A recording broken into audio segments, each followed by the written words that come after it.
திருவண்ணாமலையில பக்தர்கள் நடந்து செல்லக்கூடிய கிரிவல பாதையில எதிர் திசையில சைக்கிள்ல போய் ஆய்வு பணியை மேற்கொண்டிருக்காரு மாவட்ட ஆட்சியர்.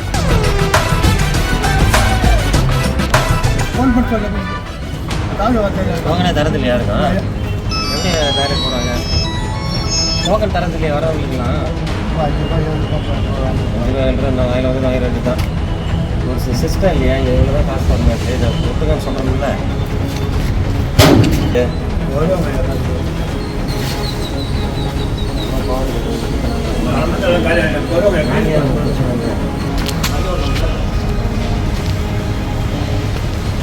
எப்போ கிளீன் பண்ணீங்க?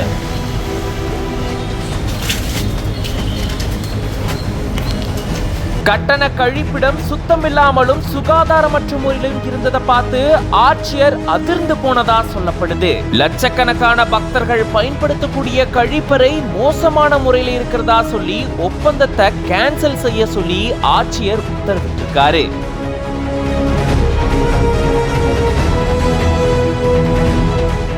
திருவண்ணாமலையில் இருக்கக்கூடிய உலக பிரசித்தி பெற்ற பஞ்சபூத ஸ்தலங்கள்ல அக்னிஸ்தலமா விளங்கக்கூடிய அருள்மிகு அருணாச்சலேஸ்வரர் கோயிலுக்கு நாள்தோறும் ஆயிரக்கணக்கான பக்தர்கள் வந்துட்டு போறாங்க. அதுலயும் ஒவ்வொரு மாதம் பௌர்ணமி தினத்தன்னைக்கு லட்சக்கணக்கான பக்தர்கள் 14 கிலோமீட்டர் தூரம் கொண்ட கிரிவல பாதையில நடைபயணம் மேற்கொண்டு அண்ணாமலையார தரிசனம் செய்யறது வழக்கமாயிருக்கு. அந்த வகையில பக்தர்கள் வரக்கூடிய பௌர்ணமி தினத்தன்னைக்கு நடைபயணம் மேற்கொள்ள இருக்கு.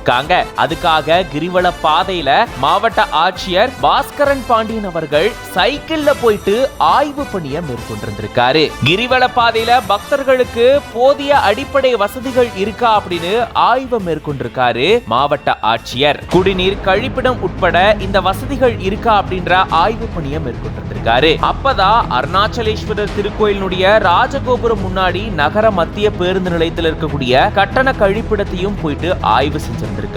ஆனா அந்த கழிப்பிடம் அசுத்தமாகவும் சுகாதாரமற்ற முறையிலும் இருக்கிறத பார்த்து அதிர்ந்து போனதா கூறப்படுது. இத பார்த்து அதிர்ந்த மாவட்ட ஆட்சியர் இந்த கட்டண கழிப்பிடத்தை ஒப்பந்தம் எடுத்தவருடைய ஒப்பந்தத்தை நீக்க சொல்லி உத்தரவிட்டிருக்காரு. இதனால நகர மத்திய பேருந்து நிலையத்துல பரபரப்பு சூழல் நிலவிருக்கு. இப்படி மாவட்ட ஆட்சியர் சைக்கிள்லயே போயிட்டு கிரிவல பாதையில ஆய்வு பணியை மேற்கொண்டு இந்த மாதிரி அதிரடி நடவடிக்கையை மேற்கொண்டிருக்காரு.